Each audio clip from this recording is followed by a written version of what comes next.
জীবনে প্রথমবার দুজনে মিলে একটা ল্যাপ সেলাই করলাম নিজের বাড়িতে বসেই।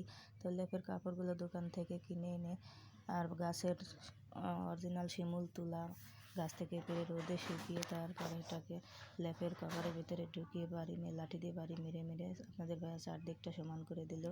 আর আমি এখানে সেলাই করে নিলাম। তারপর দুজনে মিলে ল্যাপটা সেলাই করতেছিলাম। জীবনে প্রথম সেলাই করলাম। আলহামদুলিল্লাহ, ল্যাপটা কিন্তু একদম খারাপ হয়নি, একেবারেও ভালো হয়নি।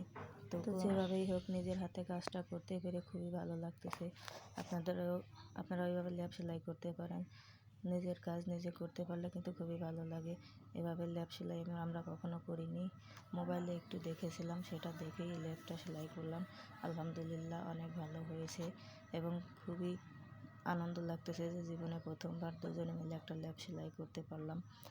কার কার ভালো লাগলো কমেন্টে জানাবেন। সবাই ভালো থাকবেন। আল্লাহ হাফেজ।